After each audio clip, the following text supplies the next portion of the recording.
Assalamualaikum warahmatullahi wabarakatuh. Kita sudah masuk pada pembahasan definisi ya. Ini baru masuk pembahasan definisi.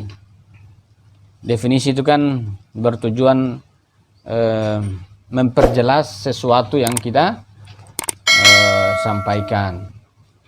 Jadi sebenarnya mendefinisi itu bukan bukan memberatkan atau menyulitkan ya, itu kan tidak, tapi lebih mempermudah.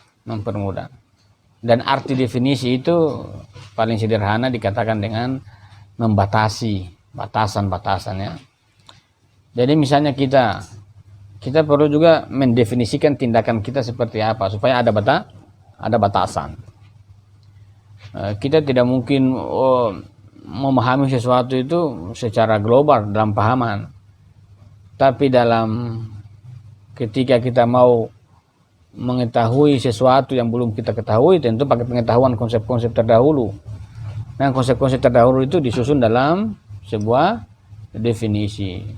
Dan ingat, definisi itu tujuannya membatasi perkara dan memudahkan kita untuk memahami dan memperjelas apa yang kita definisikan. Maka dalam definisi itu pasti ada yang disebut dengan mendefinisikan dan definisi itu bahasa Arab saya lupa. Mendefinisikan dan didefinisikan. Jadi kalau kita mendefinisi, pasti ada yang kita mendefinisikan dan ada yang didefinisikan. Dan dalam definisi itu saling menunjang, ya. Bukan yang kita mau definisikan, sebentar yang definisikan tidak menunjang yang kita mau definisikan. Sehingga kita sendiri sebagai pendengar, sebagai pembaca, itu tidak memahami maksud dari definisi. Maka untuk melihat konteks itu tentunya pasti terbuka lah yang dimaksud dengan syarat-syarat definisi, syarat-syarat definisi. Yang pertama, syarat definisi pertama itu adalah ekuivalen ya.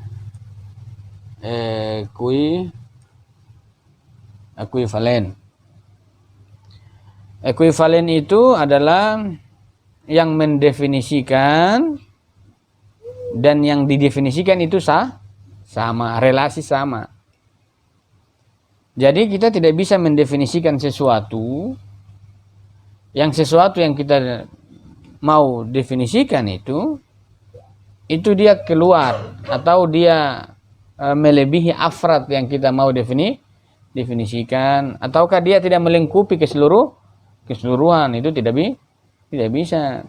Kita harus mendefinisikan sesuatu yang kita mau definisikan terhadap yang kita mau jelaskan, itu dia harus melingkupi apa yang kita maksud. Misalnya contoh, saya mengatakan misalnya manusia ya, contoh. Manusia adalah hewan berpikir. Ini kan pasti mendefinisikan ini kan? Ini yang didefinisikan. Jadi dalam ekuivalen itu sama itu, bahwa ketika kita mau mendefinisikan manusia, maka dia melingkupi keseluruhan binatang dan berpikir ya. Dia tidak bisa melingkupi hanya binatang saja, dan dia tidak bisa melingkupi hanya sebagian berpikir ya. Jangan kita mendefinisikan manusia adalah hewan atau yang lain. Jadi mendefinisikan itu yang kita manusia sebagai yang didefinisikan, kita mendefinisikan manusia itu dia harus melingkupi ini. Dia harus sama. Jadi hewan juga dia harus melingkupi semua hewan. Kemudian ada Pembeda berpikir ini semua orang masuk dalam yang berpikir. Jadi kalau manusia itu berpikir, semua itu dia naungi. Nah, bukan hanya sebagian. Nah, karena misalnya kalau saya contohkan misalnya, selain berpikir, misalnya saya mengatakan manusia itu hewan berjalan. Ya. Kalau berjalan ini kan berarti dia apa? Dia mengambil selain yang kita definisikan kan? Dia mengambil apa? Bisa kambing, bisa kucing ya. Dalam mendefinisi itu dia harus melingkupi apa yang kita mau definisikannya. Jadi berjalan ini kalau dalam pembeda misalnya itu jangan terlalu luas sesuai dengan tujuan apa yang kita mau definisikan. Jadi kalau saya mau mendefinisikan manusia, maka yang saya definisikan itu dia harus melingkupi afradnya. Bahwa dia harus melingkupi semua manusia. Jangan sampai dia kurang atau sebagian yang dia mau melingkupi afradnya, ataukah dia melebihi. Jadi kemudian manusia adalah hewan berjalan. Hewan berjalan ini sebagai kita yang didefinisikan banyak kan? Ada kucing dan lain sebagainya. Secara definisi itu ekuivalen. Jadi dia melingkupi apa yang kita mau definisikan secara keseluruhan. Jadi kalau saya mau mendefinisikan manusia, maka manusia terlingkupi secara keseluruhan. Apa keseluruhan dari manusia? Hewannya dan berpikirnya kan? Jadi dalam ekuivalen itu secara totalitas dia harus menghimpun apa yang kita mau definisikan. Sebagaimana yang kemarin ada yang disebut dengan konsep universal zati ya, konsep zati dan aksidensia. Dalam definisi ini salah satu syaratnya ini kita mau masuk pada definisi yang hakiki ya, hakiki. Melihat kerangkanya. Jadi syarat pertama adalah ekuivalen. Dia harus sama. Yang kita mendefinisikan dan yang kita yang didefinisikan juga harus. Kalau saya mau mendefinisikan buku, maka buku itu dia harus mampu mengambil semua afrad buku. Jangan dia cuma ambil sebagian afrad, ataukah dia melingkupi di luar dari afrad buku. Jadi kita mau membatasi yang kita definisikan itu adalah berkaitan dengan subjek itu ya. Berkaitan dengan subjek itu. Kalau saya mau mendefinisikan manusia, maka seluruh manusia dia melingkupi. Melingkupinya pasti ada hewannya. Hewannya itu apa hewan? Bertumbuh, berkembang kan? Itu harus dilingkupi, kan hakiki. Sama berpikir. Jangan kita cuma mengatakan manusia adalah berjalan. Berjalan itu bukan hanya afrad manusia kan? Dia afrad lebih maka hindari mendefinisikan tuh yang hal-hal yang lebih luas. Kita fokus saja apa yang kita mau definisikan, itu yang kemudian bisa melingkupi dari yang kita definisikan. Itu syarat pertama. Syarat yang kedua tasalsul ya. Tasalsul ya. Syarat kedua tasalsul. Daur ya. Daur. Jadi kita mendefinisikan misalnya apa? Apa itu waktu? Apa itu waktu? Waktu itu adalah pergantian hari misalnya. Apa itu hari? Hari adalah waktu. Nah, jadi yang kita mau definisikan, yang mendefinisikan dan yang didefinisikan tidak ada penjelasan tidak ada penjelasan baru. Padahal mendefinisikan kan kita mau menemukan hal yang belum kita ketahui, atau yang majhul menjadi maklum melalui pengetahuan yang kita ketahui gitu. Jadi dalam definisi itu hindari yang syarat ya. Syarat definisi itu ada tasalsul, berulang ya. Berulang. Jadi yang mendefinisikan dan definisikan itu sama. Nah, itu dalam syarat-syarat definisi itu ditolak. Misalnya bagaimana ya? Kayak apa? Jadi orang seringkali mengatakan hidup adalah seni. Seni adalah hidup. tentu bagus juga kata-katamu ya. Ya, tapi itu sebenarnya tidak saling memperjelas, mengulang. Jadi tidak ada hal yang padahal dalam definisi kita mau incar mazhul itu untuk kita ketahui. Tasalsul ya, sebut dengan tasalsul. Yang itu yang regresi namanya, tidak berakhir. Jadi kita mendefinisikan tasalsul modelnya begitu ya.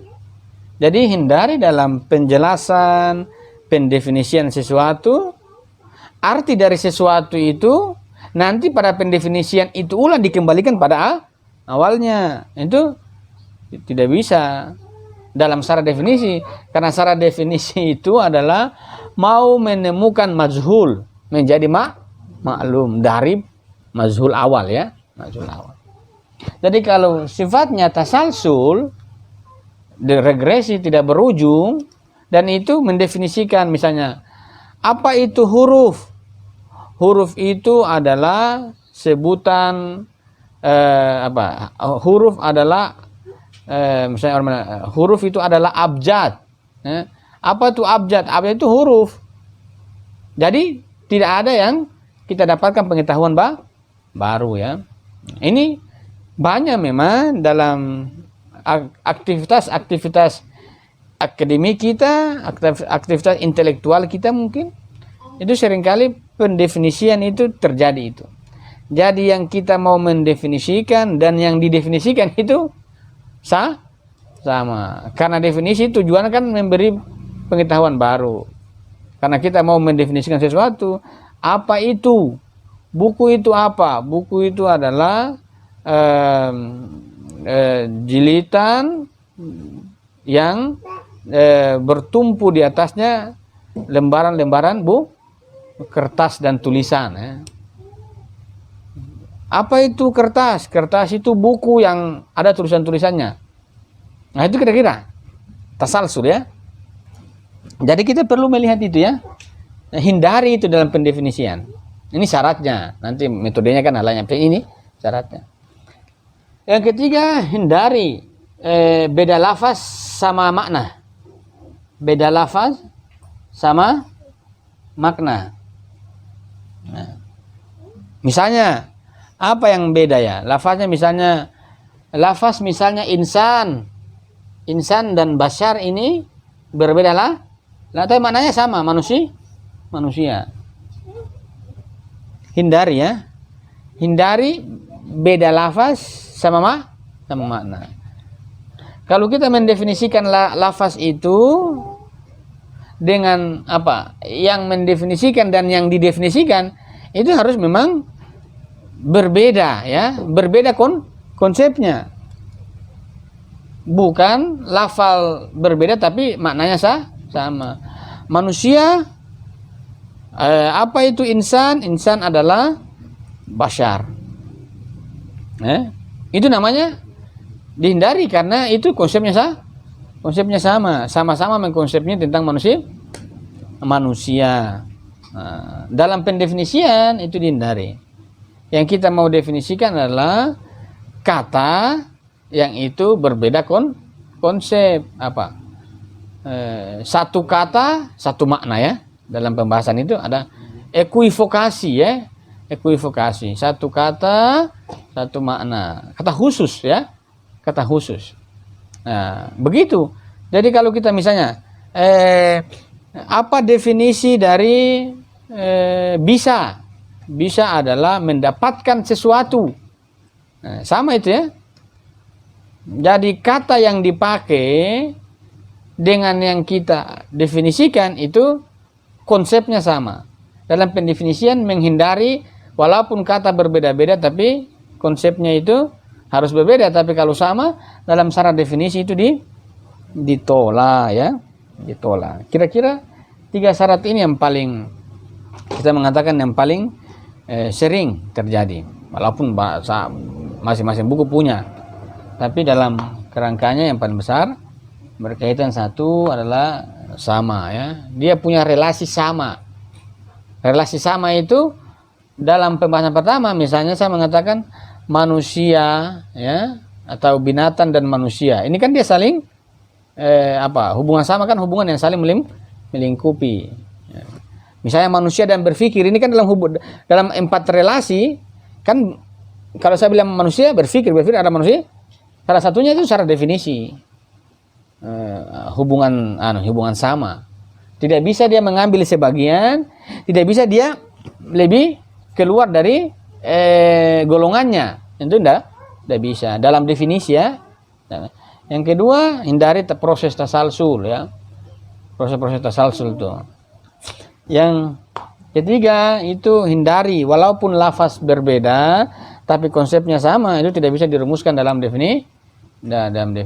Dengan begitu maka kita melihat sebenarnya kalau syarat-syaratnya begitu, berarti ada metode definisi. Syaratnya terbangun demikian. Kalau syaratnya terbangun demikian, agar tidak terjadi yang disebut dengan tidak ekuivalen nanti terjadi takutnya proses tasalsul dan proses sama beda kata sama makna. Dengan begitu menghantarkan kita pada pada sebuah metode definisi. Metode definisi itu dilihat dari mana? Dari konsep universal kemarin. Bahwa konsep universal, 5 universal itu terbagi menjadi 2 konsepsi besar. Yang pertama ada konsepsi yang sifatnya zati, ada konsepsi yang sifatnya aksidensia kan? Kalau ada konsepsi yang sifatnya zati dan ada konsepsi yang sifatnya aksidensia, maka rumusan definisi juga modelnya begitu. Modelnya 2. Satu definisi akan menjelaskan tentang zati kehakikian dari yang kita mau definisikan, dan yang kedua sebuah penjelasan definisi yang hanya berkaitan dengan hal-hal yang aksidensia. Ya. Aksidensia. Ini zati. Ini aksiden ya. Definisi juga begitu. Ada definisi yang hakiki, ada definisi yang definisi yang zati, dan definisi yang hakiki itu terbagi. 1. Batasan sempurna. Batasan tidak sempurna. Aksidensia itu gambaran, deskripsi namanya, sempurna dan gambaran tak sempurna, kira-kira begitu definisi. Terserah nanti kita kemudian memilih dalam definisi yang mana, itu kan lain ya. Tapi dalam pola definisi begini. Jadi definisi berkaitan dengan hal-hal yang zati, mendefinisikan keseluruhan yang melingkupi apa yang kita mau definisikan. Karena dia mau menjelaskan keseluruhan dari yang kita mau definisikan. Misalnya, manusia adalah hewan berpikir. Kalau dia berkaitan dengan sesuatu yang zati, maka dia harus mendefinisikan apapun keseluruhan yang terkait dengan yang kita mau definisikan. Misalnya kalau saya mau menjelaskan manusia, maka yang melingkupi manusia apa? Hewannya. Kemudian berpikir. Itu yang sebenarnya semua diungkapkan dalam definisi. Karena dia berkaitan dengan hal-hal yang zati. Tapi kalau berbicara tentang yang tak sempurna, berarti pasti ada yang lain yang kita tidak ungkap, hanya sebagian. Tapi kalau berkaitan dengan hal yang batasan sempurna, hakiki, itu ada berkaitan dengan sebuah pendefinisian menjelaskan keseluruhan yang terkait apa yang kita definisikan. Contohnya misalnya apa? Manusia adalah hewan berpikir, apalagi yang lain-lain lagi apa? Kucing adalah hewan mengeong ya, hewan. Dia harus menjelaskan seluruh yang terkait dengan kucing ya, hewan, jelaskan nyata. Kemudian ciri khasnya yaitu mengeong. Mengeong itu juga harus disebutkan dalam proses definisi. Nah, maka kita akan melihat dalam pendefinisian itu, dalam apapun yang teman-teman literatur yang teman-teman baca, diskusi dengan orang lain yang teman-teman dengar, dalam pelatihan-pelatihan keberpikiran kita, maka seringkali akan kita melihat model-model definisi begini. Ada yang memang dia ketat sekali dalam batasan-batasan sempurnanya, ada yang tak sempurna, ada yang hanya gambaran-gambaran yang sifatnya khusus, ada yang gambaran yang sempurna, dan ada yang berkaitan dengan yang tak sempurna. Ini kira-kira dalam proses-proses pendefinisian, ya. Model definisi, bentuk definisi begini. Jika memang begini, bahwa ada sempurna dan tak sempurna, maka kemudian kita memunculkan bentuk-bentuk dari definisi. Bentuk yang ini dalam metode penyusunan definisi. Bagaimana itu yang dimaksud dengan definisi yang batasan sempurna? Batasan sempurna itu definisinya satu, genus itu jenis, ya. Jenis dekat plus pembeda dekat. Itu jenis definisi batasan sempurna. Jadi yang kita mau definisikan, kita harus cari genusnya. Genus dekat dan pembeda dekat. Apa itu genus dekat? Genus dekat adalah spesies yang secara langsung berhubungan dengan golongan yang berhubungan dengan spesiesnya. Atau kita mengatakan genus dekat yang kita mau definisikan itu satu tingkat di atasnya. Itu adalah jenis dekat. Karena kalau golongan kan dia hanya berkaitan dengan satu golongan tapi banyak afrad, yang satu hakiki. Tapi kalau spesies dia berkaitan dengan banyak golongan yang berbeda esensi, yang berbeda hakikat. Nah, kemarin kita sudah pelajari bagaimana itu menentukan jenis dekat. Jenis dekat itu adalah golongan yang berkaitan dengan spesiesnya satu tingkat. Itu disebut dengan jenis dekat. Jadi kalau saya mengatakan manusia adalah hewan berpikir, maka hewan atau binatang itu adalah jenis dekatnya, kan? Dalam tangga pahaman kan manusia, kemudian binatang, kemudian naik lagi benda berkembang, kemudian naik benda, baru masuk substansi. Mendefinisikan itu mulai dari yang bawah-bawah, yang bawah. Itu berkaitan dengan apa? Dengan definisi batasan sempurna. Jadi kalau kita mau membangun sebuah definisi, sebuah pendefinisian terkait yang kita mau definisikan, maka kita harus membuka jenis dekatnya, ditentukan itu, dan kemudian memasuki pembeda dekat dari yang kita mau definisi. Pembeda dekat itu adalah sesuatu yang memang melekat pada sesuatu secara hakiki.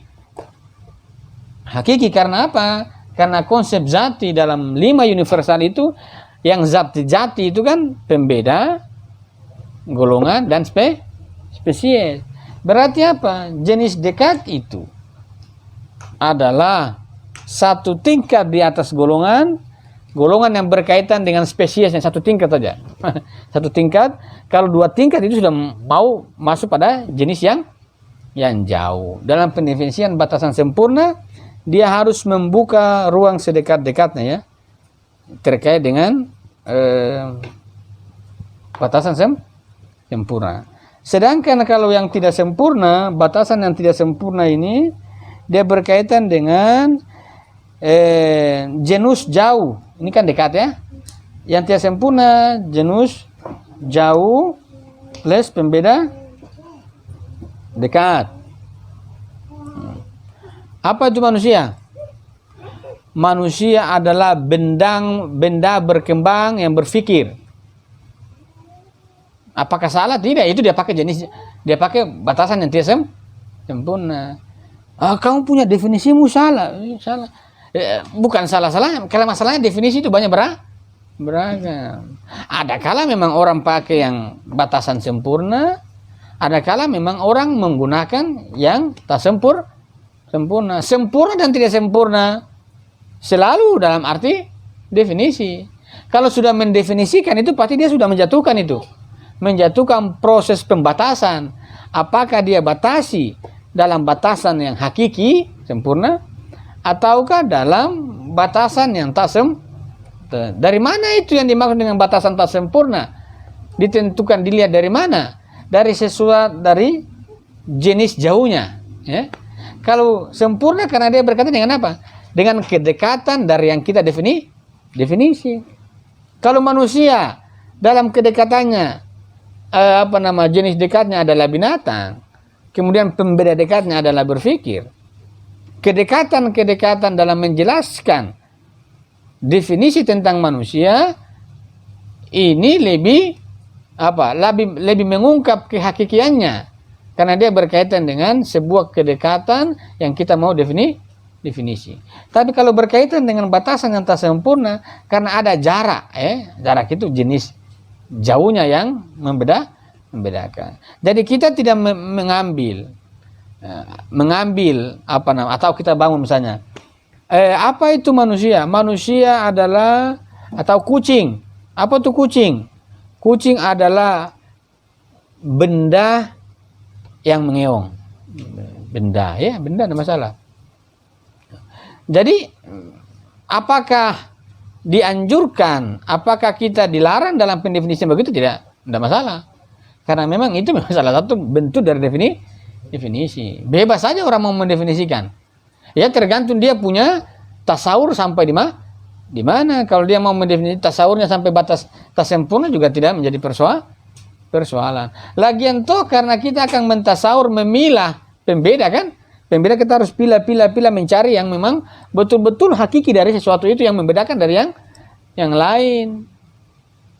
Kalau jenis dekat kemungkinan lebih mudah, tapi kalau yang pembeda itu adalah sebuah proses perincian tasawur secara detail karena dia mau mengungkap dari sesuatu itu yang sebagai pembeda dari yang lain.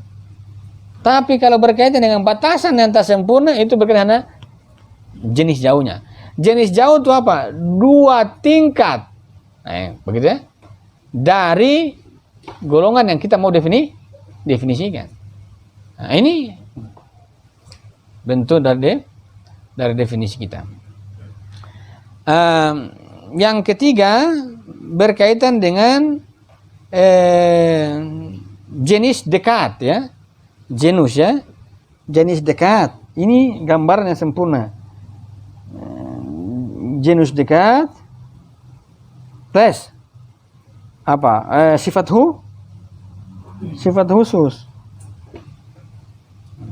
Apa itu kucing? Hewan apa? Yang khusus. Kalau kucing itu apa ya sifat khususnya? Yang sifat khusus kucing.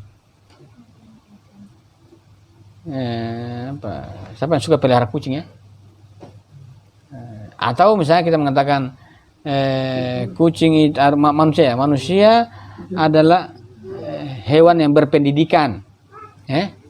Pendidikan pada apa? Atau hewan sarjana. Itu kan sifat khusus ya. Sarjana kan cuma di manusia saja. Tidak ada teman-teman pasang di kucing juga sarjana. Kan kelihatan kurang bagus ya. Ini contoh saja. Contoh bahwa manusia adalah hewan bergelar. Ya, cuma manusia yang bergelar ya. Kalau kucing kan tidak ada titel-titelnya ya. Tidak ada. Insinyur juga tidak ada berlaku di kucing ataukah di hewan, di tikus. Kecuali film Eropa. Tahu deh. Ada hewan di dalam tuh. Bukan itu ada hewan tuh. Hewan bergelar. Kira-kira begitu. Jadi ini disebut dengan gambaran sempurna. Jenis dekat, sifat khusus. Sifat khusus itu cuma di situ. Cuma berlaku di golongan itu, tidak berlaku di golongan yang lain. Ini gambaran sempurna jenis dekat plus sifat khusus. Sifat khusus. Jadi teman-teman tinggal membuka tangga pahaman ya, menyusun jenis dekat dan jenis jauhnya. Sifat Konsep-konsep sifat khusus itu ya sifat yang darinya ataukah yang ditambahkan cuma pada golongan itu atau pada spesies itu. Jadi manusia adalah hewan sarjana, ya? hewan yang kejar-kejar nilai IP misalnya, cuma manusia itu khusus, dan sudah itu bil khusus sudah itu. Artinya cuma itu kan, kalau itu tidak ada kan masih jadi manusia kan? Itu kan hanya sifat khusus saja yang ditempelkan, yang diaksidensiakan, ditambahkan kepada sesuatu itu yang kita mau definisikan begitu. Dalam pendefinisian itu kita cuma mencari sifat khusus, dan memang mencari sifat khusus itu sesuatu yang tidak sulit-sulit amat ya. Oh, ini sifat khususnya di golongan ini ada, dia tidak berlaku di golongan ini. Kalau kita mengatakan manusia adalah hewan berjalan itu sudah masuk sifat umum. Karena berjalan kan bukan cuma hanya manusia dengan yang lain juga berjalan. Dalam gambaran sempurna, walaupun sifatnya aksidensia, itu harus jenis dekat sama sifat khusus. Jadi kalau sekiranya saya mau mendefinisikan sesuatu, atau teman-teman mau mendefinisikan pujaan hati dengan gambaran sempurna, cari sifat khususnya dan cari pembeda jenis dekat. Jangan ambil yang umum-umum. Kamu matamu putih dan berkelabu. Hati-hati kan tidak paham gue apa maksudnya itu. Dalam secara definisi ditolak ya. Hati-hati mendefinisikan sesuatu yang tambah orang pusing ya. Hati-hati. Caranya dia begitu ya. Jadi kita mau menjelaskan sesuatu harus lebih mudah. Ini. Jadi dalam gambaran umum, gambaran sempurna, jenis dekat, sifat khusus. Sifat khusus dari sesuatu. Yang keempat adalah definisi gambaran yang tak sempurna. Yaitu hanya menyebut menyebut aksidensia khususnya saja. Apa tuh? Manusia suka senyum. Suka senyum. Biasanya itu seringkali definisi itu cuma seringkali satu kata saja. Apa tuh manusia? Suka senyum. Itu gambaran yang tak sempurna. Apa itu politik? Ya politik itu ya begitu yang saling main manipulasi itu. Nah, itu namanya yang tak sempurna. Tapi itu juga disebut dengan definisi.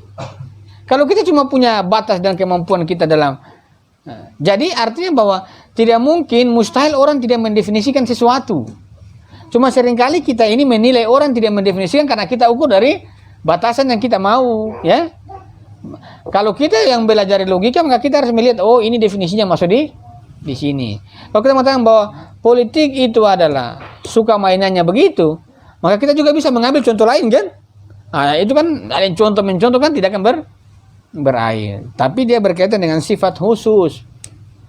Sifat itu, atau seringkali dikatakan apa? Sebuah definisi contoh. Ya? Manusia, apa itu manusia? Manusia ya ini. Siapa? Ustadz Maher, Mbak Nikita, itu manusia ya. Itu dalam definisi contoh ya. Manusia adalah hewan berpikir itu. Tapi kalau yang simpel dalam kehidupan sehari-hari, kalau teman-teman berhadapan dengan masyarakat misalnya dengan orang-orang di luar, apa manusia? Hewan berpikir dong. Nah, akan mereka bilang apa itu ya? Nggak terlalu rumit begitu ya. Artinya pada konteks-konteks keilmuan mana yang perlu kita masukkan dalam definisi-definisi intelektual. Nah, pada kehidupan sehari-hari, anak-anak kecil misalnya begini, tentu kita juga harus ajarkan definisi. Tapi jangan dulu pakai jenis-jenis dekat, pembeda dekat. Ya, pakai saja. Apa itu manusia? Suka ketawa. Sudah diketawa terus. Manusia. Ya kan? Yang pakai gambaran-gambaran tak sempurna. Nanti kalau sudah naik SD kelas 6, baru mulai gambaran-gambaran yang sempurna. Naik kalau SMP baru masuk lagi. Batasan tak sempurna. SMA pakai jenis dekat. Yang sempurna biar agak keras otaknya. Nah, itu kira-kira ya. Kira-kira. Jadi tetap saja kita harus mendefinisikan sesuatu. Jadi kalau kita mau membangun definisi yang gambaran tak sempurna, kita tinggal membuka saja, menyebut sifat khusus saja dari sesuatu. Itu lebih gampang tentunya. Emon. Siapa itu Emon? Senyum. Sifat khusus. Sifat umum apa? Nah, kalau sifat umum berarti dia nanti karena yang memasuki definisi yang gambaran sempurna jadi terkait dengan sifat khusus. Kalau ini cuma sifat khususnya. Sifat khususnya saja. Kita menyebut sifat khusus dari yang kita mendefinisikan itu juga definisi. Apa itu Islam? Islam itu yang takbir. Itu sifat khusus. Memang cuma Islam yang takbir kan? Tidak ada agama lain takbir kan? Nah, itu disebut dengan sifat khusus. Kalau kita bilang Islam itu azan, tidak, Yahudi juga punya azan. Ini kira-kira ya. Jadi menyebut sifat khusus itu adalah gambaran yang tak sempurna. Bayangkan, apa itu arti gambaran tak sempurna? Penjelasannya dia itu tidak menjelaskan secara keseluruhan. Namanya gambaran yang tak sempurna. Sudah aksidensia ditempel baru gambaran yang tak sempurna. Yaitu penjelasan tentang apa yang kita definisikan tidak mencerminkan secara totalitas dari yang kita definisi. Dia hanya berkaitan dengan sesuatu yang aksidensia dan sifatnya khusus. Namun sifat khusus itu tidak menjelaskan keseluruhan dari yang mau kita definisikan. Hanya bertujuan memberikan batasan bahwa manusia ini adalah berkaitan dengan hal tertentu. Sekian. Assalamualaikum warahmatullahi wabarakatuh.